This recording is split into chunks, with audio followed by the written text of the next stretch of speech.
दोस्तों नमस्कार, आदाब, सत श्री अकाल। चैट विद सुरेंद्र वत्स के नए एपिसोड में आप सबका स्वागत है। आभार, धन्यवाद इस चीज के लिए कि आपने जिस प्रकार से अपने चैनल को अपनाया है और आज डायरेक्ट सेलिंग का सबसे बड़ा चैनल बना दिया है।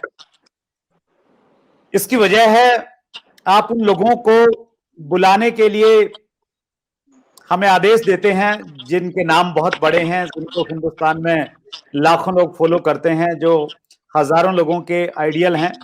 सो ऐसा ही एक कपल आज हमारे बीच में है कोटा से। आइए हम लोग उनको मिलकर इनवाइट करें और उनसे इंस्पायर हों। आज हमारे मेहमान हैं सौरभ मिश्रा जी और उपासना मिश्रा जी। आप दोनों का चैट विद सुरेंद्र वत्स में बहुत बहुत स्वागत है।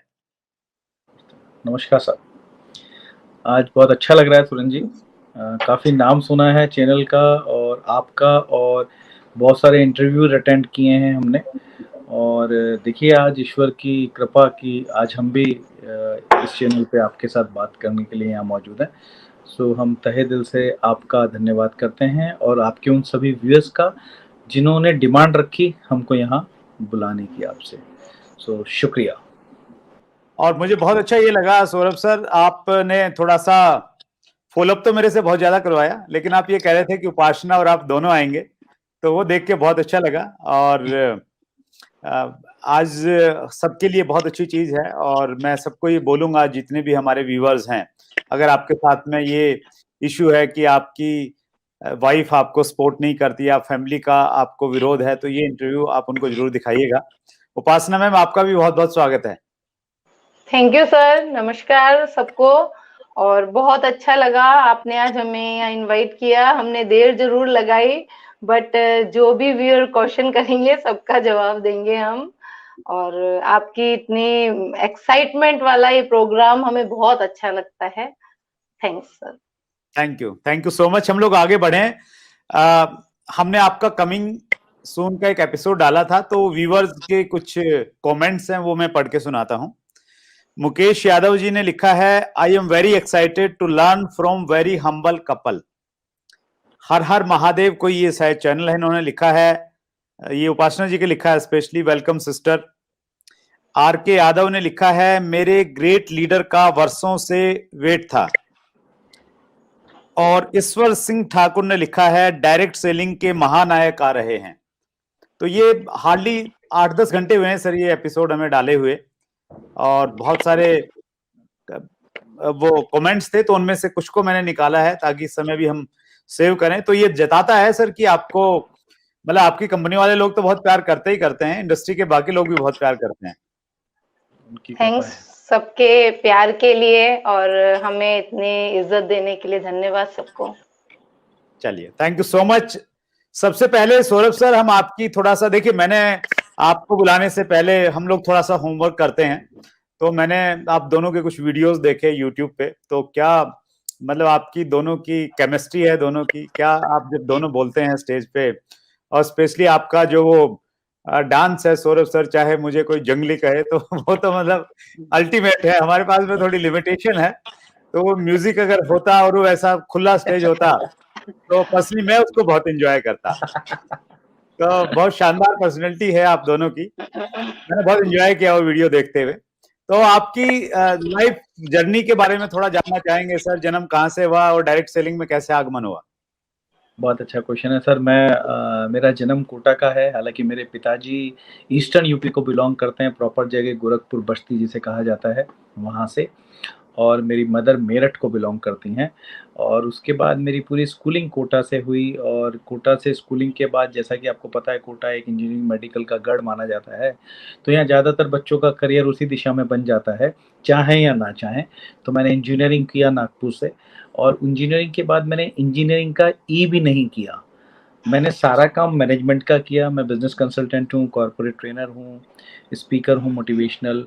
मालिक की दुआ से कलाम साहब के साथ स्टेज शेयर करने का मौका मिला, महाराष्ट्र के सीएम जो चौहान साहब थे उनके साथ, देवेंद्र फडणवीस जी के साथ। तो ये सारे अचीवमेंट्स नहीं, जर्नी का पार्ट है, ये सब मिला। ये मैं क्यों बताना चाह रहा हूँ कि मैंने जो काम किया मैनेजमेंट का, और मैंने एमबीए नहीं किया। मैं बहुत सारे एमबीए इंस्टीट्यूट्स में भी जाता हूँ एज ए गेस्ट फैकल्टी। मैं ये बता देना चाहता हूँ इसके माध्यम से, इस बात के माध्यम से, कि अगर इंसान चाहे तो उसको कुछ भी करने के लिए एकेडमिक्स की जरूरत नहीं होती है, सिर्फ और सिर्फ उसके अंदर जो इच्छा है वो करने की, अगर वो है तो फिर कुछ भी किया जा सकता है। सो कॉल्ड डिग्रीज के अगेंस्ट नहीं हूं मैं, लेकिन डिग्री करके ये मान लेना कि अब मैं सिर्फ यही कर सकता हूं, वो शायद गलत है। ये मैंने सीख लिया था इंजीनियरिंग के जस्ट बाद, जब मैं काम करने लगा और मुझे रिजल्ट्स मिलने लगे अपनी ट्रेनिंग में, कंसल्टेंसी में। इवन मैंने जॉब किया कुछ साल, मेडिकल इक्विपमेंट की कंपनी है एक बहुत बड़ी वर्ल्ड की, जो CT scan, MRI, cath lab, इस तरह के प्रोडक्ट्स प्रमोट करती है, बेचती है, वहाँ काम किया। और उसके बाद आप देख ही रहे हैं, खूबसूरत सी लड़की से शादी हो गई और 2 बच्चे हैं। सभी लोग साथ रहते हैं। उपासना के साथ अब हम डायरेक्ट सेलिंग में पिछले 12 सालों से काम कर रहे हैं और काम करते रहेंगे। मंजिल जैसी चीज़ मैं कुछ मानता नहीं, एक यात्रा है, यात्रा ही रह जाएगी। यहाँ से खत्म होगी तो कोई और यात्रा चालू हो जाएगी। तो चलते जा रहे हैं और एन्जॉय करते जा रहे हैं। This is that's what great. मैं उपासना जी से पूछूं उससे पहले मैं अपना भी एक एग्जांपल रिलेट करना चाहता हूं। सर, आपने बहुत अच्छी बात कही है। बहुत बार क्या लगता है कि एक बच्चे ने घर वालों की मर्जी से कोई डिग्री ले ली और फिर उसको लगता है कि यार अब तो मेरा ना जिंदगी खराब हो गई है, अब मैं कुछ कर नहीं पाऊंगा। तो मैंने सर, हमारा एक्चुअली है ना बिल्कुल ट्रेडिशनल एक ब्राह्मण परिवार था। तो दादाजी ने चाहा कि भाई वो जो परंपरा है कर्मकांड वाली वो चले, तो मुझे संस्कृत की एजुकेशन दिलाई गई और मैंने संस्कृत से ग्रेजुएशन किया, फिर एमए किया, बीएड किया। तो वो सब करने के बाद में जब मैं नौकरी के लिए मैंने पहली बार अप्लाई किया तो मुझे मालूम चला, उसमें उतनी समझ नहीं थी कि भाई संस्कृत टीचर की मुझे नौकरी मिल सकती है। तो उस समय पहली बार मुझे ये मालूम चला कि संस्कृत टीचर को कभी प्रमोशन नहीं मिलता, मतलब वो संस्कृत टीचर से ज्वाइन होता है और संस्कृत टीचर से ही वो रिटायर हो जाता है। अब तो नियम बदल गए हैं, अब नियम बदल गए हैं। मैं ये 25 साल पहले की बात बता रहा हूँ, तब ये नियम था, संस्कृत टीचर है ना प्रमोट नहीं होता था। बाकी जो दूसरे टीचर थे, जैसे मैथ टीचर हैं, तो वो प्रमोट होके हेडमास्टर बन जाते थे और बीओ तक चले जाते थे, वो ब्लॉक एजुकेशन ऑफिसर बन जाते थे, लेकिन संस्कृत टीचर के लिए ऑप्शन नहीं था। तो मुझे बहुत धक्का लगा एकदम कि यार ये मैंने कौन सा फील्ड चुन लिया कि जहां मैं जितनी मर्जी मेहनत कर लूं मेरी प्रमोशन ही नहीं होगी। तो ये तो बड़ी भूल हो गई, बड़ी गलती हो गई मेरे से। फिर भी मैंने 1 साल मैंने जॉब किया प्राइवेट स्कूल में, और ये था कि कुछ ऐसा काम करना है जहां पे लिमिट नहीं हो, स्काई इज द लिमिट जो हम लोग कहते हैं ना, वो वाली सिचुएशन हो। तो फिर मैं केबल टीवी बिजनेस में आया और फिर मैं डायरेक्ट सेलिंग में आ गया। लकीली एक ऐसे काम में आ गया जहां पे आप अपनी सीमा तय करते हो, दूसरा कोई अपनी सीमा तय नहीं करता है। और वैसा ही एक खूबसूरत एग्जांपल आपने दिया सौरभ कि जो अगर हमें पसंद नहीं था वो अगर हमें कर लिया। और डॉक्टर उज्जवल पाटनी एक बड़ी अच्छी बात कहते हैं, वो ये कहते हैं कि डायरेक्ट सेलिंग आपको दोबारा जिंदगी में आगे बढ़ने का मौका देती है। आपकी एजुकेशन में आप नहीं कर पाए अच्छा, 30, 35, 40 साल की उम्र तक अच्छा नहीं कर पाए, कोई बात नहीं है। तो डायरेक्ट सेलिंग आपको दोबारा एक मौका देती है कि आप जिंदगी की एक नई शुरुआत कर सकते हैं उत्साह के साथ में। That's great sir, thank you so much for sharing your journey. Upasana ma'am, आपका और सौरभ जी की केमिस्ट्री बहुत अच्छी लगती है, और सौरभ जी बहुत बार आपको आपके बारे में ये कॉम्प्लीमेंट देते हैं कि एक बड़ी खूबसूरत लड़की से शादी हो गई। तो ये पब्लिकली कहते हैं या मानते हैं सही में ऐसा? अब पब्लिक ही कह रहे हैं और मान रहे हैं, ये दोनों ही सच हैं। आज जो लाइफ मिली है वो डायरेक्ट सेलिंग से ही मिली है। जो आपके सवाल का जवाब मैं इतने गर्व से और इस प्लेटफॉर्म पे दे पा रही हूँ कि हाँ, वास्तव में ये चीजें मानते हैं। और ये सबसे बड़ी अपॉर्चुनिटी लगती है एक लेडी को कि उसका हस्बैंड उसकी तारीफ करे, उसको खूबसूरत माने, उसको अपने संग रखे, तो उसको बहुत अच्छा लगता है। तो मैं तो यही कहूंगी कि ये भी एक गिफ्ट है डायरेक्ट सेलिंग का। हम क्या डायरेक्ट सेलिंग के गिफ्ट को काउंट नहीं कर सकते, काउंटलेस हैं। तो मैं सिंपल अपना इंट्रोडक्शन यही है कि मैं मुरादाबाद से हूँ। हम 4 भाई बहन थे, सबसे छोटी थी, तो आप समझ सकते हैं हर चीज चौथे नंबर पे आके मिलती थी। जैसे पहले होता था। और मेरे पापा का बिजनेस था, ट्रेडिशनल बिजनेस था, फैक्ट्रीज थी। तो वो लाइफ भी देखी थी मैंने कि बिजनेस में क्या होता है। एक बड़ा प्लांट था उनका टी पैकेजिंग का, तो ये पता था कि बिजनेस में क्या-क्या होता है। और फिर जब मैरिज हुई यहाँ पे सौरभ के संग कोटा में, तो यहाँ जॉब क्लास फैमिली थी। तो फिर जॉब में क्या होता है फिर वो यहाँ आके देखा। तो अच्छी बात क्या हुई कि मुझे दोनों एक्सपीरियंस हो गए, है ना? कि जॉब में क्या रहता है और बिज़नेस में क्या रहता है। तो मैं शायद इसलिए ज़्यादा अच्छे से ऑप्ट कर पाई डायरेक्ट सेलिंग को, क्योंकि दोनों के प्लस माइनस दोनों पता थे।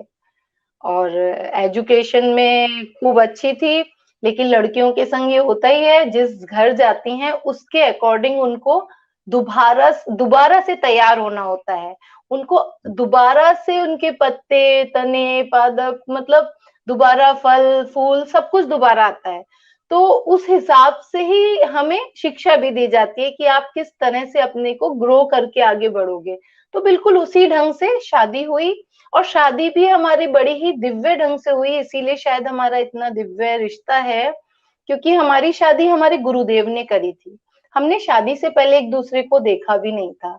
तो ये भी एक शादियाँ स्वर्ग में पक्की होती हैं, तो ये बात आप जो कह रहे थे वो बिल्कुल सच है कि वो वहीं पक्की हुई, इसलिए आज मुझे इतना सपनों वाली ज़िंदगी मिली है। यही कहना चाहूँगी और 2 इतने प्यारे-प्यारे बच्चे मिले हैं, पूर्वी और प्रकाश। That's great. मैं एक प्रश्न थोड़ा हट के पूछ रहा हूँ आप दोनों जी, से, जी। स्पेशली आपसे चाहूंगा कि आप उसका जरूर जवाब दीजिए। आज के टाइम में जहाँ पे चीजें बहुत फास्ट हो गई हैं, तो जो अरेंज मैरिज होती थी, जैसे आप दोनों की मैरिज हुई, या मैं अपनी बातचीत करूं, हमारी भी इसी प्रकार से मैरिज हुई, और ये मैरिज बहुत सक्सेसफुल तो होती ही थी, उसके तो बहुत सारे एग्जाम्पल हैं हमारे पास में। तो आज के टाइम पे, आज फास्ट युग में सारी दुनिया एक दूसरे से कनेक्टेड है, तो क्या अरेंज मैरिज आज भी एग्जिस्ट करती हैं? और जो युवा पीढ़ी है, जिसको लगता है कि यार जिसको हमने देखा नहीं, तो उसके साथ मैं कैसे जिंदगी जीऊंगा, उसकी आदतों का नहीं मालूम मुझे, उसका नेचर मालूम नहीं, पहले थोड़ा मिलते हैं, बातचीत करते हैं, कुछ 6 महीने टॉकिंग चलती रहती है। तो ऐसे सिचुएशन में क्या लगता है, आज भी अरेंज मैरिज हो सकती हैं और करनी चाहिए सर? बहुत अच्छा क्वेश्चन है सर। अरेंज मैरिज या लव मैरिज, दोनों ही मैरिज सक्सेसफुल हो सकती हैं और दोनों ही फेल हो सकती हैं, बशर्ते कि हमें ये ज्ञान हो कि हमारी जिससे भी शादी हो रही है, अगर आपको ऐसा लग रहा है कि आपने 6 महीने में किसी को जान लिया बात करके, तो भी गलत है। और अगर आपको ये लग रहा है कि आप पूरी ज़िंदगी में किसी को जान नहीं पाए, वो भी गलत है। हमें पहली चीज़ ये समझ लेना चाहिए, जब भी हम शादी करें, वेदर इट इज़ लव और वेदर इट इज़ अरेंज, ये कोई प्रॉपर्टी नहीं है जिसे खरीद लिया गया और अब ये मेरी हो गई। ये जो भाव है मेरी हो गई, वही भाव हमें गड़बड़ कराता है, चाहे वो लेडी के पार्ट पे हो, चाहे वो जेंट्स के पार्ट पे हो। लव मैरिज में मैंने कितनी बार देखा कि बॉयफ्रेंड और गर्लफ्रेंड तक तो बहुत अच्छा था, बट जिस दिन दोनों को ये लगा कि अब खोने का कोई डर ही नहीं है, शादी हो गई, तो रियल चेहरा सामने आने लगा और हमें ये लगने लगा वो चेहरा कुछ और था और ये चेहरा कुछ और है। तो जब हम अंदर और बाहर हमेशा सेम से हो जाते हैं, तो मैरिज चाहे लव हो, चाहे अरेंज हो, चाहे दुनिया का कोई सा भी रिलेशन हो, मुझे नहीं लगता कि उस रिलेशन को चलाने में कोई दिक्कत आती है। क्यों? क्योंकि हम expect nothing, hurt no one, then I think उसके बाद कोई इश्यू नहीं आता। लव मैरिज में भी अगर चेंज आता है, डेल्टा आता है आपके एटीट्यूड, आपके बिहेवियर में, तो समस्या होती है।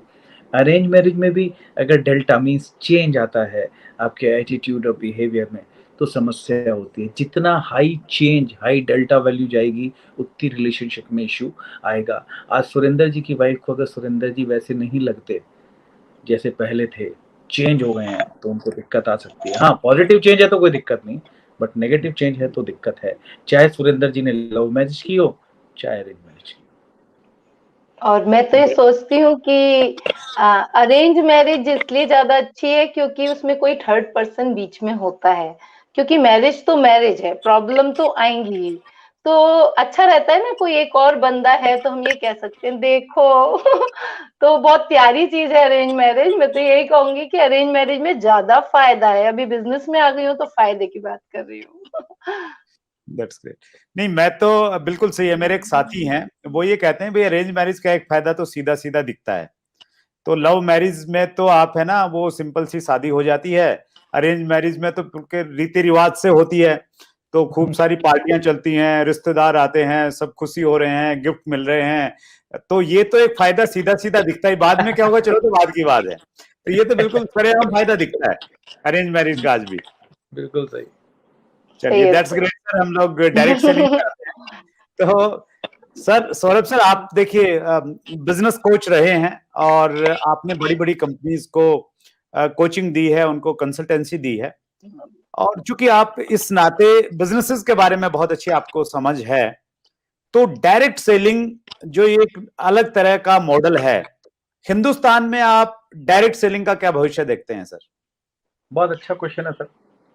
एक्चुअली कोई भी डायरेक्ट सेलिंग इंडस्ट्री के कुछ बेसिक केपीआईज हैं, की परफॉर्मेंस इंडिकेटर्स हैं, केपीआई जिसे हम बोलते हैं। अगर हम हमारी डायरेक्ट सेलिंग इंडस्ट्री की तरफ निगाह घुमाएं तो डायरेक्ट सेलिंग इंडस्ट्री किस तरह का इंफ्रास्ट्रक्चर मांगती है जहां वो पनपती है, या यूं बोले किस तरह का मिट्टी बीज वो होता है ना, पानी कैसा मांगती है। क्योंकि डायरेक्ट सेलिंग इंडस्ट्री सीधे लोगों से जुड़ी हुई है, सीधे लोगों से जुड़ी हुई है ना, मशीनों से नहीं जुड़ी हुई है। मतलब कोई प्लांट है जिसमें मशीन लगानी है फिर मैन्युफैक्चरिंग होगी, तो that is definitely depending on the machines. Direct selling industry is a industry of people, लोगों से जुड़ी है। तो पहली चीज, हमारे देश में सबसे ज्यादा क्या है? लोग हैं, फर्स्ट पैरामीटर। सेकंड पैरामीटर जो हमारे संस्कारों से जुड़ा हुआ है, हमारे देश के संस्कारों से, हमारे रीति रिवाजों से जुड़ा हुआ है, कि हम अनजान आदमी से भी बात कर लेते हैं। हर देश में ऐसा नहीं होता। हम किसी ट्रेन में बैठते हैं तो 2 घंटे चलने के बाद ऐसा लगता है कि सब एक ही परिवार है। हम किसी छोटे बच्चे को देखते हैं, उसको खिलाने लग जाते हैं। कोई लेडी, अगर कोई बच्चा रो रहा होता है तो वो उसके पास चली जाती है, उस लेडी के पास, चाहे वो उसको जानती नहीं हो, कि भाई क्या हो गया, कुछ हेल्प कर सकते हो क्या। हम किसी से पता पूछते हैं तो कितनी बार वो हमारे साथ थोड़ी देर तक चलता है और फिर हमको बताता है। ये हमारे संस्कारों से जुड़ा हुआ है, लोगों से मोहब्बत करना, है ना, कर्टसी, कनेक्ट, ये है। और ये डायरेक्ट सेलिंग इंडस्ट्री की जान है।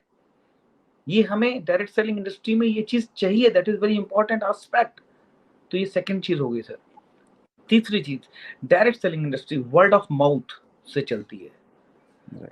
और हमारी कंट्री में डॉक्टरों से ज्यादा दाइयां हैं, हर आदमी वकील है ना, हर आदमी सब कुछ है। मतलब हम ओपिनियंस, हम सलाह लेते हैं, लोगों से बातें करते हैं ना, होता है ऐसा। मतलब हम सब वो बड़े मतलब अपने आप को अच्छा फील करते हैं।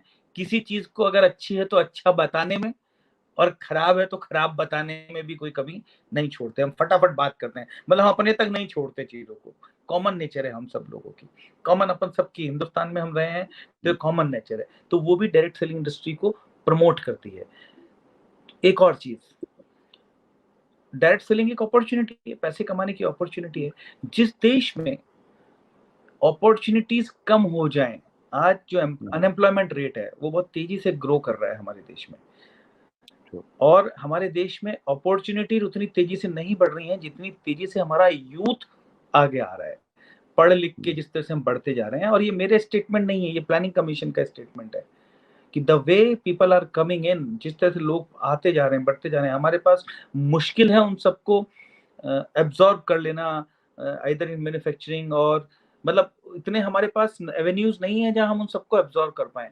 तो ऐसी जगह भी डायरेक्ट सेलिंग इंडस्ट्री ग्रो करती है, क्योंकि वो अपॉर्चुनिटी बन जाती है ऐसे देश में। तो वो भी एक फैक्टर है जिसकी वजह से हमारे यहाँ पे इंडस्ट्री, मतलब मैं सिर्फ ओपिनियन नहीं ला देना चाहता कि डायरेक्ट सेलिंग इंडस्ट्री का बहुत अच्छा फ्यूचर है।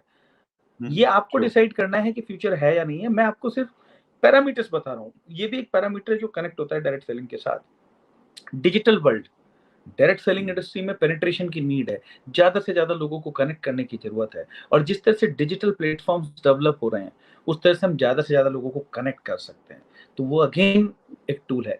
प्लस हम कोई बहुत अमीर देशों में नहीं है, हमारे यहाँ का यूथ ऐसा नहीं है कि वो करोड़ों रुपए इन्वेस्ट करके चीजें कर सकता है, ऐसा नहीं है। और ऐसा भी नहीं है कि वो सभी को लोन मिल सकता है या सभी लोन का रीपेमेंट कर सकते हैं, ऐसा भी नहीं है। तो वो भी एक एस्पेक्ट है, that is again an aspect कि डायरेक्ट सेलिंग में जो बिजनेसेस हैं उसके जो इनिशियल इन्वेस्टमेंट्स हैं वो नेग्लिजेंट है, मतलब कोई बहुत ज्यादा इन्वेस्टमेंट नहीं है। लॉस बुकिंग जैसी कोई चीज नहीं है, वो भी एक पैरामीटर है जो डायरेक्ट सेलिंग इंडस्ट्री का भविष्य हमारे देश में स्पेसिफिकली बहुत बड़ा बनाता है।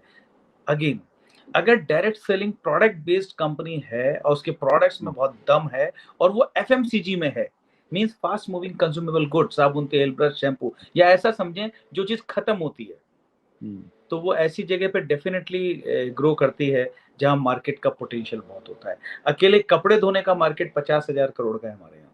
कपड़े धोने वाले प्रोडक्ट का मार्केट 50,000 करोड़ का, तो डेफिनेटली अपॉर्चुनिटी है। दैट इज द रीजन कि डायरेक्ट सेलिंग इंडस्ट्री हमारे यहाँ ग्रो करेगी। इन पैरामीटर्स के बेसिस पे मैं आपको ये बात कर रहा हूँ, और कर भी रही है और बहुत तेजी से और बढ़ेगी। That's great sir. और कहीं ना कहीं हमारे देश में चूंकि डायरेक्ट सेलिंग के ऊपर में गाइडलाइन कोई नियम कानून नहीं थे, तो इसलिए शायद थोड़ी स्लो स्पीड रही। और 2016 के बाद में अगर हम लोग सीएजीआर देखते हैं, मैं कुछ स्टडी कर रहा था, तो पिछले 3 साल का हमारा जो सीएजीआर रहा वो शायद 17.6% रहा, जो ऑलमोस्ट हाईएस्ट है वर्ल्ड में। तो ये सारे पैरामीटर्स की वजह से ही शायद ये संभव है Saurabh sir. Absolutely, absolutely logical है ये बात कि हम आने वाले टाइम में डायरेक्ट सेलिंग के को लीड करेगा हमारी कंट्री, वर्ल्ड में एग्जांपल सेट करेंगे और हम ही लोग रोल मॉडल्स होंगे शायद। That's great, wonderful. अगले प्रश्न पे मैं आता हूं सर। और अगला प्रश्न मैं उपासना मैम से पूछना चाहता हूं, क्योंकि उपासना मैम डायरेक्ट सेलिंग में बहुत सारी वुमेन्स हैं और अक्सर हमारे चैनल पे ये क्वेश्चंस पूछा जाता है वुमेन्स की तरफ से कि वो बच्चों के साथ में कैसे बिजनेस करें, फैमिली की तरफ से बाउंडेशंस हैं, तो उस स्थिति में कैसे बिजनेस करें। तो उन स्थितियों से आप भी गुजरे होंगे, तो आपने कैसे किया और आपकी क्या सलाह है उन सब गृहिणियों के लिए? बहुत अच्छा क्वेश्चन है। और मेरे को तो सबसे प्यारा ये बिजनेस या डायरेक्ट सेलिंग इसीलिए लगा क्योंकि यहाँ सबसे ज्यादा अपॉर्चुनिटी इसी चीज के लिए हमारे लिए है कि हम बच्चों को लेके ही बिजनेस कर सकते हैं, है ना। मुझे कई लोगों ने शुरू में राय दी आप एक मेड रख लो, उसको बच्चा दे दो।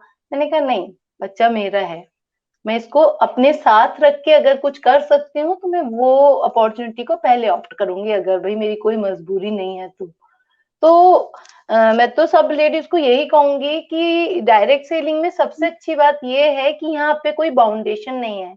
आप अपने बच्चे के संग इस बिजनेस को बिल्ड कर सकते हैं, उसे संग में ले जाके कर सकते हैं, क्योंकि ये आपकी स्किल पे डिपेंड करता है, आपके लोगों से मिलने के तरीके पे डिपेंड करता है, आप अगर आप में कितनी मोहब्बत है इस बात पे डिपेंड करता है। आप अपने बच्चे को अगर कंप्लीट नहीं दे पा रहे तो आप दूसरों को कैसे दोगे। तो मेरा दिल तो सबसे पहले ये कहता था अगर मेरा बच्चा घर में रोया तो मैं बिजनेस कैसे करूंगी। तो मैं अपने बच्चे को संग में ही ले जाके प्रोग्राम्स करती थी, और मैंने कई जगह शेयर भी करा है कि लेडीज को बल्कि ज्यादा अच्छा लगता था, लोग मुझसे कनेक्ट करते थे कि कितनी अच्छी मदर है कि अपने बच्चे को संग में लेके आई है। और अपने भारत जैसे देश में जहाँ संस्कारों की भूमि है वहां हर बंदा मुझे मदद करता था, कहता था, क्योंकि जब मैं बिजनेस में आई थी तो मेरा बेबी जो था 6 मंथ का था, मतलब प्रेग्नेंट ही थी जब मैंने ज्वाइन करा था। तो मैं उसे संग में लेके जाती थी और सब लोग मुझे हेल्प भी करते थे कि तुम्हें फीड कराना है तो करा लो, और इसको गोदी में लेकर ही हमें बता दो कैसे फेशियल होगा, कैसे चीजें बताई जाएंगी। तो मतलब मेरा पार्ट था मेरा बच्चा, और मेरे बच्चे ने मेरी मदद ही करी, मुझे पीछे नहीं लेके गया। तो जो चीज हमें कंप्लीट करती है ना, जैसे माँ बनना हमें कंप्लीट करता है ना, ऐसे इस बिजनेस में ना बच्चा होना हमें कंप्लीट करता है, और उस बच्चे के ही तो भविष्य हम बना रहे हैं इस बिजनेस से, तो उसके लिए होप भी हम क्रिएट कर रहे हैं और उसे भी अच्छी लाइफ दे रहे हैं। तो मुझे तो इस बिजनेस का सबसे अच्छा पार्ट यही लगता है कि हम इस बिजनेस को अपने बच्चे को लेके कर सकते हैं, अपने परिवार को लेके कर सकते हैं, क्योंकि मैं जॉइंट फैमिली में थी तो फैमिली के संग इस बिजनेस को कर सकते हैं, क्योंकि ये आपकी स्किल पे डिपेंड करता है, आप कैसे मैनेज करेंगी। टाइम सब पे वही 24 आवर है, उसको हमें कैसे मैनेज करके अपने बच्चे को, अपने को सबसे पहले अपने को भी देना है। तो अपने को तो मेरे को इस अपॉर्चुनिटी ने जो मेरे लाइफ में आई इसने दे दिया, उसके बाद जो अपॉर्चुनिटी गॉड ने मुझे दी थी उन सबको मैंने फुलफिल किया। तो इजीली आप सब कर लोगे। और मैं ये क्यों कह रही हूँ, क्योंकि मैं एक माँ हूँ और एक लेडी में वो ताकत है कि वो सब कुछ कर सकती है, बस निर्णय लेने की देर है। आप ओनली डिसाइड करोगे ना तो आप सब कुछ कर लोगे। तो कभी मत सोचो कि कोई भी बाधा है, कोई बाधा नहीं है। वो तो हमें आगे बढ़ाने के लिए ना एक एक जंपिंग है छोटी छोटी, उसे जंप करेंगे तो ही रेस पूरी होगी। तो प्लीज बिना सोचे आराम से जंप करते जाओ, बस एक बार डिसाइड कर लो, पहुंच जाओगे पक्का। This is my commitment to you. Thank you so much ma'am. मैं बीच बीच में कुछ क्वेश्चंस लेता हूं व्यूवर के, हालांकि समय की लिमिटेशन है हमारे पास में। एक प्रश्न पूछा है सौरभ सर, सुमित्रा महापात्रा ने, वेस्ट बंगाल से हैं ये शायद। इन्होंने पूछा, एक गरीब आदमी जो कहता है मेरे पास पैसे नहीं है, उससे बिजनेस कैसे करवाएं? बहुत अच्छा क्वेश्चन है सर। पहली चीज, एक गरीब आदमी, इस चीज को सबसे पहले हमारे दिमाग से निकालना पड़ेगा। महापात्रा जी, गरीब आदमी कभी नहीं होता। ये मैं आपको बोल रहा हूँ महापात्रा जी, गरीब सोच होती है। पहली चीज, वो आदमी है, it is more than sufficient हमारे धंधा कराने के लिए। सेकंड चीज, उसकी सोच को बदलना हमारे लिए जरूरी है। हमें उसके पैसे की कोई जरूरत नहीं है, हमें उसके पैसा चाहिए नहीं इस बिजनेस में। हमें कहाँ चाहिए पैसा? वो कितना भी गरीब हो आदमी, वो कुछ प्रोडक्ट्स मार्केट से ला रहा होगा आज भी, कुछ ना कुछ खरीद रहा होगा आज भी, और आप उससे कमिट कर सकते हैं कि तुम अपने उन ब्रांड्स को बदल के देखो भाई साल भर, और जो यूज करो और जो सच लगे वो लोगों को बता के देखो। साल भर के बाद, क्योंकि तुम गरीब हो, तुम्हारा ये खर्चा खत्म हो चुका होगा जो तुम कर रहे हो, कम से कम मिनिमम। हाँ, अगर तुम्हारे सपनों में दम होगा और तुम ज्यादा कर सकते होंगे, तो शायद तुम उन प्रोडक्ट्स तो फ्री कब के कर चुके होंगे, उससे ज्यादा पैसे कमाने लग रहे होंगे, और जिससे आज पैसे जितने कमा रहे हो उससे ज्यादा पैसे कमा रहे होंगे, और तुम शायद ज्यादा अच्छे से कर लोगे, क्योंकि तुम ये मानते हो कि तुम गरीब हो। तो तुम्हें सबसे ज्यादा जरूरत है अमीर होने की, क्योंकि तुम ये मान रहे हो कि तुम गरीब हो, तो शायद तुम ये भी सीखने के लिए भी तैयार हो जाओगे, ईगो भी प्रॉब्लम नहीं करेगी। तो तुम्हारा ये गरीब हो जाना जो तुम कह रहे हो, तुम्हारे लिए स्ट्रेंथ होगी, क्योंकि आप ये मान रहे हो ना। वरना प्रॉब्लम तो यही आती है ना, हम ये मानने को तैयार खाएं, लोग मानने को तैयार नहीं होते, उनको समझाओ तो भी मानने को तैयार नहीं होते। तो इसलिए वो तो कोई इशू ही नहीं है। ये बिजनेस हर उस आदमी के लिए बना है जो इसे करना चाहता है। पैसे का कोई रोल इसमें है नहीं, सोच का रोल है। हाँ, उस गरीब आदमी को पहले दिन ये मानना पड़ेगा कि मैं अमीर आदमी हूँ। और महापात्रा जी, आपको इतनी सी बात है। दो तरह के लोग जर्नली आते हैं सर। एक तो जैसे महापात्रा जी का प्रश्न था, कुछ लोग तो ये कहते हैं मेरे पास में पैसा नहीं है इसलिए मैं नहीं कर सकता। कुछ लोग ऐसे भी आते हैं सर कि वो काम जब करते हैं तो उनको सब कुछ बहुत जल्दी चाहिए। मतलब वो ये चाहते हैं कि भाई 2 साल में तो मुझे लंबी गाड़ी मिल जाए, 5 साल में मैं 2 लाख, 5 साल में नहीं, 5 साल तो बहुत मैं लंबा बोल गया, 1 साल में वो 2 लाख रुपए महीना की इनकम पे पहुंचना चाहते हैं। और प्रैक्टिकली ऐसे कुछ लोगों से जब मेरी बातचीत होती थी, मैं उनसे पूछता हूँ कि भाई आप क्या करते हैं? वो कहते हैं जी मैं जॉब कर रहा हूँ 10 साल से। कितनी सैलरी है? 15,000 रुपए महीना लेता हूँ। तो 10 साल जॉब से 15,000 बंदा ले रहा है, और अब यहाँ पे डायरेक्ट सेलिंग में उसको 1 साल में ही 2 लाख रुपया चाहिए। तो आपका एक्सपीरियंस बहुत अच्छा है सर, और आप एक बहुत एथिकल ऑर्गेनाइजेशन से भी जुड़े हैं और बहुत रिच एक्सपीरियंस है आपका। तो डायरेक्ट सेलिंग में एक व्यक्ति आके अगर गोल सेट करे, फाइनेंशियल गोल सेट करे, मैं एक फिगर पकड़ता हूं कि वो ये चाहे कि भाई मैंने डायरेक्ट सेलिंग में करोड़पति बनना है, तो क्या उसका एक टाइम होना चाहिए कि भाई कितने समय का वो एक गोल सेट करे, अप्रोक्सीमेट कितने साल उसको लग जाएंगे, और प्रोसीजर क्या हो सर उसका, कैसे रोड मैप बना के आगे बढ़े? बहुत बहुत अच्छा क्वेश्चन है सर। यूजुअली मैं क्या करता हूँ, मैं ज़्यादातर लोगों से जो भी आपने बोला वही पूछता हूँ कि सर अभी आपका पर आवर रेट क्या है। ओके। तो ज़्यादातर लोगों का जो पर आवर रेट है, जैसे आपने बोला 15,000 रुपये बंदा कमाता है, तो 15,000 रुपये कमाता है मतलब 50 रुपये घंटा कमाता है वो। उसका जो आर्ली रेट है वो 50 रुपीज़ एन आवर है, 50 रुपये 1 घंटे का। वो 50 रुपये 1 घंटे का जो कमा रहा है, वो 50 रुपये 1 घंटे का मतलब ये हो गया कि आप ये मान के चलिए, मान लीजिए उसको 10 साल हो गए और वो 50 रुपये कमाता है 1 घंटे में, 10 साल बाद। तो 10 साल का मतलब सर ये हो गया 4000 घंटे लगा चुका है वो, 4 नहीं 40,000 घंटे लगा चुका है। 40,000 घंटे बाद वो इस लायक बना है कि वो 50 रुपए 1 घंटा के कमाता है, 40,000 घंटे लगाने के बाद। अब मैं उसको क्या कहता हूँ सर, मैं उसको ये कहता हूँ आप इतने घंटे अगर हमारे बिजनेस में लगा देंगे तो आप 50 रुपए घंटे के आदमी नहीं, ये मेरा कमिटमेंट है कि आप 500 रुपए घंटे के आदमी बन जाएंगे। पहली चीज, इतने आस आप लगा देंगे तो जितने आस आपने वहां लगाए हैं, और उसके बाद आप 50 रुपए के आदमी बने हो, और वो 50 रुपए भी तब मिलते हैं जब आप काम करते हो आज भी, क्योंकि आप नेटवर्क में नहीं हो।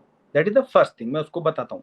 दूसरी चीज, जब वो ये कहता है कि मैं अपना गोल क्या सेट करूं, या वो कहता है मेरे को 1 साल में 2 लाख रुपए कमाना है महीने का, तो मैं उसको 2 लाख रुपए कमाने के लिए क्या वॉल्यूम ऑफ बिजनेस चाहिए, क्या स्ट्रक्चर चाहिए, ये मैं उसे बता देता हूँ कि ये स्ट्रक्चर और ये वॉल्यूम आप अगर ला सकते हैं तो आप 2 लाख रुपए कमा सकते हैं।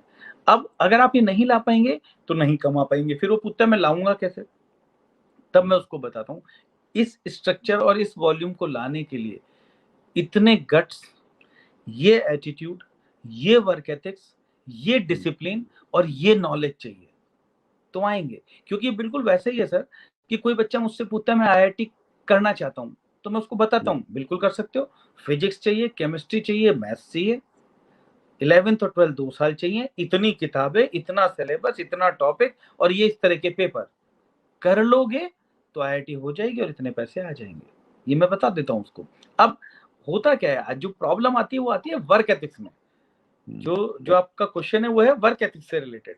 वो आदमी अपने जॉब में 10 साल में 15,000 का आदमी बना है पूरी वर्क एथिक्स ईमानदारी के निभाने के बाद, बट डायरेक्ट सेलिंग में उसकी वर्क एथिक्स में चैलेंज आता है। उसके पीछे सिंपल रीजन है सर, कभी भी सेल्फ ड्रिवन होना, सेल्फ मोटिवेटेड होना, सेल्फ डिसिप्लिन होना, सेल्फ इमेज होना, कोई भी चीज जहां सेल्फ लग जाता है ना सर, वहां बहुत चैलेंज आता है।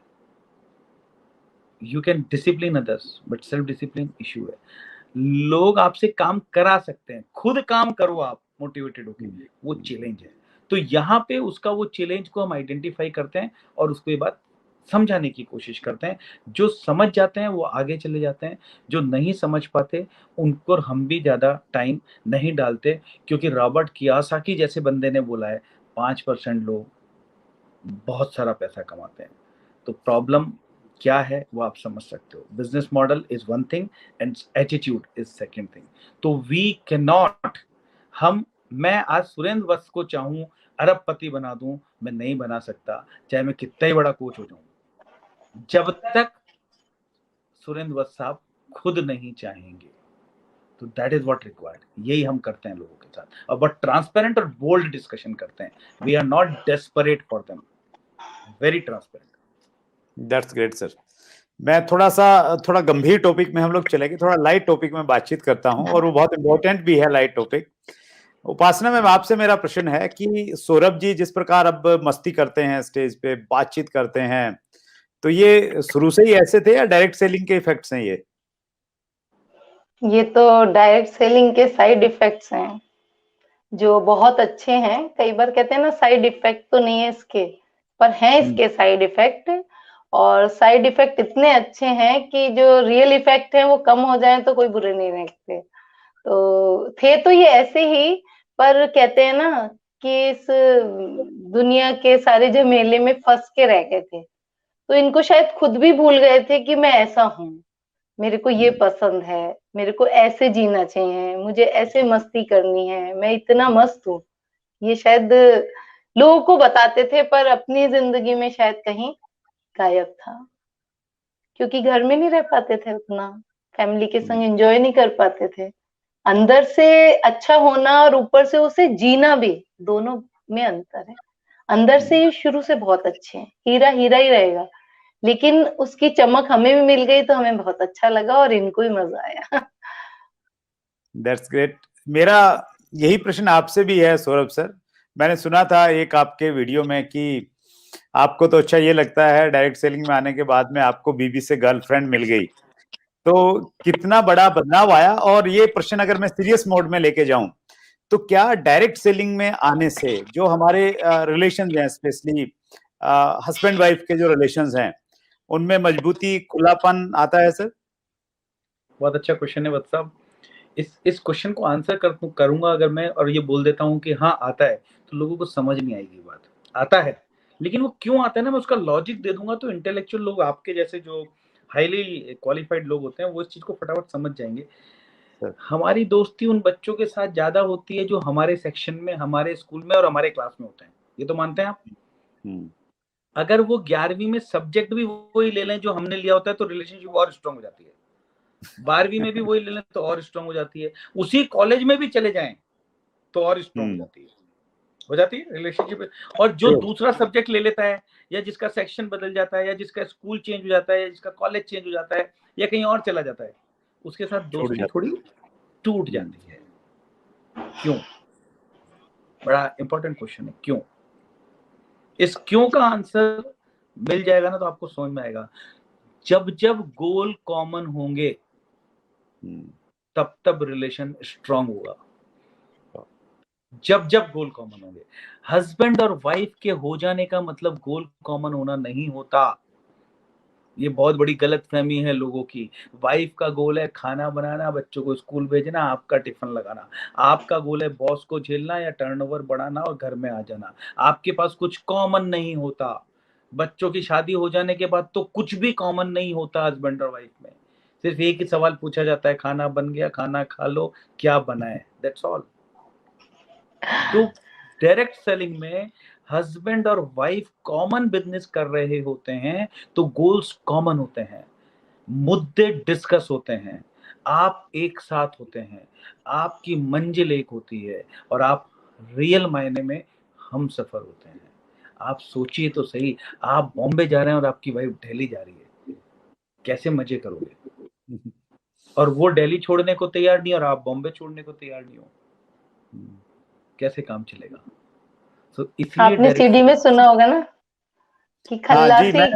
मैंने सुना और वो सेक्रेटरी तो वो रिलेट हो गया, बिल्कुल कनेक्ट हो गया। गर्लफ्रेंड है, खल्लासी भी है, सेक्रेटरी भी है।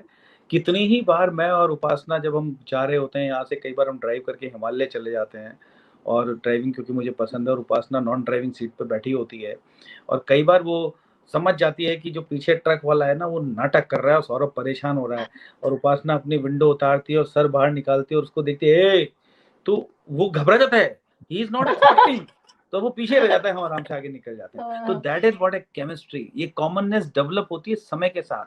आज मैंने मेरी गाड़ी 2.5 लाख किलोमीटर में से 200 किलोमीटर भी बिना उपासना के नहीं चलाई है। तो every chemistry needs time, every chemistry needs common goal, every chemistry need common interest, और वो हस्बैंड वाइफ के हो जाने से नहीं होता है। You must have something common जो आपके साथ चले। दैट इज द रीजन हमारी रिलेशनशिप अच्छी है और लोगों की भी अच्छी हो जाएगी, जो डायरेक्ट सेलिंग में तहे दिल से जुड़ के हस्बैंड वाइफ मिलके काम करेंगे। That is what I can say. That's great, wonderful. Last question मैं पूछता हूं सर, क्योंकि आप दोनों के पास में है ना ज्ञान बहुत सारा है और आप इसको जी रहे हैं, बिजनेस को, इंडस्ट्री को जी रहे हैं, तो वो बिल्कुल निकल के आती है, अंदर से निकल के आती है वो चीज। आपको जब मैं सुन रहा था तो मुझे बहुत अच्छा लगा ये सुन के। आपने कहा कि आप प्रोसेस को एंजॉय कीजिए, कोई भी काम आप कर रहे हैं तो उसको एंजॉय करना आपको आना चाहिए। और ये बात कहने में और सुनने में जितनी आसान है, प्रैक्टिकली उतनी होती नहीं है, क्योंकि उसके लिए कहीं ना कहीं आपको वैसा एटीट्यूड एक डेवलप करना पड़ेगा, चीजों को वैसा देखना पड़ेगा। तो कुछ स्टेप्स हो सकते हैं सर? एक आदमी परेशान हो जाता है हर जगह, तो वो परेशान न होके उसी सिचुएशन में वो खुश हो जाए, तो कुछ स्टेप्स को फॉलो किया जा सकता है क्या सर? बिल्कुल सर, बिल्कुल बिल्कुल फॉलो किया जा सकता है सर। पहली चीज, जब भी हम किसी यात्रा की शुरुआत करें तो उस यात्रा के दौरान हर पल और हर क्षण एक मुकाम है। इस चीज को समझने की हम कोशिश करें। ऐसे समझिए सर, आज आप मेरा इंटरव्यू ले रहे हैं, आपने मुझको लिंक भेजा, आपका लिंक भेजना भी एक मुकाम है, मेरा लिंक देखना भी एक मुकाम है, और मेरा लिंक क्लिक करना भी एक मुकाम है, और इंटरव्यू देना भी एक मुकाम है। लेकिन होता क्या है, लिंक का भेजना, लिंक का क्लिक करना मुझे मुकाम नहीं लगता, वो मुझे ये लगता है क्योंकि मुझे इंटरव्यू देना है, इसलिए मुझे ये सब करना है। तो क्या होता है, हम उस गोल के इंतजार में, उस गोल के पहुंचने के इंतजार में अपने उन स्टेप्स को एंजॉय नहीं कर रहे होते और गोल के बारे में बहुत कुछ सोच रहे होते हैं और प्रोसेस को एंजॉय नहीं कर रहे होते, क्योंकि हम ये समझ ही नहीं पाते कि हर प्रोसेस अपने आप में गोल है। अब होता क्या है सर, जब जब हम गोल पे पहुंचते हैं तो गोल पे तो बहुत थोड़ी देर रहोगे। आपका एग्जाम 10th का है, 10th का एग्जाम देते रिजल्ट आते ही गोल खत्म। कितनी सी देर रहे गोल पे, अब 11 चालू हो गया, ये इंटरव्यू खत्म, गोल खत्म, अगला इंटरव्यू आपको लेना है, आपके लिए वो चालू हो गया। तो गोल पे आप बहुत देर रुकोगे, लेकिन प्रोसेस में आप बहुत लंबे समय रहोगे।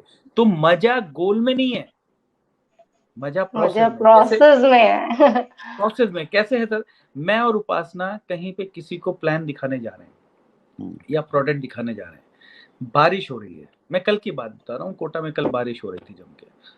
तो हम दोनों जा रहे हैं, गाड़ी से जाते हैं, तो एक रास्ता परिवर्तित मार्ग दिखता है क्योंकि वो कंस्ट्रक्शन चल रहा है, बारिश हो रही है। दूसरे पे जाते हैं, दूसरे पे पानी भरा हुआ है, तीसरे पे जाते हैं। अब इस वक्त बहुत तरीके, बहुत सोच डेवलप हो सकती है, कहाँ फंस गए, कहाँ की आफत, क्या प्लान, ये बारिश हो रही है। बट हम पता है क्या सोच रहे हैं, यार कितना मजा आ रहा है, बारिश हो रही है, पानी भी भर रहा है और अपन बाहर घूम रहे हैं, लोग अंदर कैद हैं, कितना बढ़िया है कि हमको ये धंधा दे दिया, इस चक्कर में हमें बाई चांस मौका मिल गया कि हम कहीं जा रहे हैं। ये सोच है और हमें उस प्रोसेस में मजा आ रहा है, हमें कोई प्रॉब्लम नहीं हो रही है, कोई दिक्कत नहीं। और जब हम पहुंचे तो पता लगा क्योंकि बारिश हो रही थी इसलिए वो कहीं जहाँ गए थे वहां से आ नहीं पाए हैं, तो हम उनको प्लान नहीं दिखा पाए। अब देखो मजेदार बात, वो बारिश का एंजॉय नहीं करना चाहते थे इसलिए वो वहीं रुक गए। अच्छा, हम बारिश का एंजॉय करना चाहते थे इसलिए प्लान दिखाने चले गए। मजा किसने किया ज्यादा, प्लान नहीं दिखा पाया मैं, but we have enjoyed. Life में जिस आदमी ने प्रोसेस को एंजॉय करना सीख लिया वो बहुत मजे करेगा। ज्यादातर लोग, जो आपने कहा सही है सर, दिल्ली से बैठते हैं और बॉम्बे आने तक यही सोचते रहते हैं कब बॉम्बे आएगा, कब बॉम्बे आएगा। अरे भैया क्या फर्क पड़ता है, मथुरा आएगा कुछ खाओ बढ़िया है, कोटा आएगा कचौरी खाओ, बड़ौदा आएगा दूध पियो यार, आएगा बॉम्बे, बैठ चुके हो ना, उसमें क्या परेशान होना, एंजॉय। और वो इतने फ्रस्ट्रेशन में रहते हैं सर कि प्रोसेस को एंजॉय करना नहीं जानते। और ये बिजनेस जो है ना सर, ये बिजनेस या लाइफ में वही हैप्पी होता है और वही परफॉर्म करता है जो प्रोसेस को एंजॉय करता है। बिकॉज नया कॉर्पोरेट प्रिंसिपल ये है sir, success doesn't bring happiness, happy people bring success. We must be happy enough always. हमने खोया क्या है, हमारी बैलेंस शीट पॉजिटिव ही रहने वाली है। जब हम मरेंगे तो हमारी बैलेंस शीट पॉजिटिव रहेगी, बिलीव मी, नेगेटिव नहीं होगी। इस बात को गांड बांध लीजिए तो बहुत मजा आएगा जिंदगी में। यही टूल है सर। और दूसरा, हमें मौका दे रहा है ईश्वर, हमें धन्यवाद करना है हर मिनट, क्योंकि हम रास्ते में तो हैं। ये तो खुशी है कि हम रास्ते में हैं तो मंजिल तो मिल ही जाएगी। तो मेरे को तो यही बहुत अच्छा लगता है कि हम पे वो मौका है, हम हाथ दिए, पैर दिए हैं, नजर दी है, फोन करने के लिए, हमें बात करने को मौका दिया है ईश्वर ने, लोगों से मिलने का मौका दिया है। तो हम उसको मजा करें, उसको धन्यवाद दें, और जो देंगे वही वापस आएगा। तो रिपल्सन की जो थ्योरी है वो आपके पास आएगी ही आएगी। तो बस इसी भाव से जिए, बहुत मजा आएगा। बीच पर मजे करें, ना कि ये सोचें कि फोटो खींच लूं, अपलोड कर दूं, फिर कितने लाइक आएंगे उस पर कर लूं, तो पता लगा बीच जो मिला था वो वापस मिलेगा नहीं, और इस चक्कर में सब गड़बड़ हो गई। नहीं, और ये भी ना सोचें बीच नहीं मिलेगा। अभी हम मालदीव गए थे, थोड़े फोटो भी लिए थे, तो बीच भी मिल जाएगा सौरभ उपासना पे। इंस्टा पे देख सकते हो आप, सौरभ उपासना इंस्टा पे देख सकते हो। सब मिलता है, लेकिन दिल में चाह होनी चाहिए। Absolutely right. That's great. मैं इसमें सर, मैं अपनी थ्योरी थोड़ा बताना चाहता हूं, और मैं ये सोच रहा था कि ये जो कंपनीज में बड़े बड़े लेवल पे लोग जो जाते हैं सारे के सारे, तो वो कहीं ना कहीं इसी प्रकार के एटीट्यूड की वजह से शायद जाते हैं, क्योंकि मैं लगभग 132-33 इंटरव्यू अब तक ले चुका हूं। मैं क्या करता हूं सौरभ सर, जैसे हम लोगों का ट्रेवलिंग तो बहुत ज्यादा रहता ही है, अभी थोड़ा कोविड की वजह से कम है। तो मैं सर शुरुआत में जब मैं नेटवर्किंग में आया 20 साल पहले, तो मैं 28 दिन घर से बाहर रहता था। तो एक व्यक्ति ने मतलब साइन अप करवा दिया मालदा टाउन वेस्ट बंगाल में, वेस्ट बंगाल वाले ने आसाम में ज्वाइन करवा दिया, तो वो आसाम वालों ने झारखंड में करवा दिया, तो रेल बना के रखते थे मेरी। तो अब कुछ लोग बड़े परेशान हो जाते हैं, मेरे अड़ोसी पड़ोसी बड़े परेशान रहते हैं कि यार ये क्या काम है, क्या धंधा है, घर की रोटी नसीब नहीं होती तेरे को, तो वो तो ये सोचते थे। लेकिन धीरे धीरे मेरी क्या सोच डेवलप हुई, मैंने जैसे जब टूर पे जाना होता था, तो मैं जाने से पहले अपने आप को ऐसे कुछ आइडियाज देता था कि यार वहां जाके मैं बहुत एंजॉय करने वाला हूँ, पुराने लोगों से मिलूंगा, नई नई व्यंजन खाने को मिलेंगे, नया कल्चर देखने को मिलेगा। तो ये मैं 1-2 दिन पहले ही अपने दिमाग में ऐसा सोचना शुरू कर देता था। तो अब मेरे अंदर एक्साइटमेंट रहती थी, सुबह अगर 4 बजे उठ के बस पकड़नी है तो मैं परेशान नहीं हूं, मैं एक्साइटेड हूं कि यार वहां जाऊंगा और ये सब मिलने वाला है। और वहां से जब वापस आना होता था 2 दिन बाद, उससे 2 दिन पहले फिर मैं रिवर्स गेयर लगा लेता था। फिर मैं घर की, मैं मतलब 12 दिन बाहर हूं तो 10 दिन में घर की याद नहीं करता था, तो 2 दिन पहले घर की याद करता था, पत्नी को हम याद दोनों करता की था। भी ऐसी ही रहती है प्लानिंग सर। हम दोनों भी जी। क्या करते हैं, कहीं प्लान दिखाने जा रहे होते हैं या कहीं भी मिलने जा रहे होते हैं दूसरे शहर में, तो उससे पहले ही प्लानिंग बन जाती है, वहां तो लस्सी पियेंगे और वहां गोलगप्पे खाएंगे और वहां छोले भटूरे खाएंगे और देखिए ये करेंगे, ठीक है मिल जाए तो ठीक है, नहीं तो अपन तो मजे करके आएंगे। वंडरफुल, वंडरफुल, जी, दैट्स ग्रेट। और वो मतलब आपने मोहर लगा दी कि मैं भी जो सोचता हूँ ना वो ठीक डायरेक्शन में हम लोग परफेक्ट जा रहे हैं। परफेक्ट। That's great. अभी देखिए इंटरव्यू की सर हमारी जो टीम है ना वो कहती है कि सर 25-30 मिनट से ज्यादा इंटरव्यू मत लिया करो, सोशल मीडिया पे है ना लोग ज्यादा देखते नहीं। लंबे समय तक रुकते नहीं है। लेकिन जब आप जैसे ज्ञानी लोग आते हैं और इतने इंटरेस्टिंग वे में बातचीत करते हैं तो फिर समय हो ही जाता है सर लंबा, लेकिन अभी हमें समय रुकना पड़ेगा।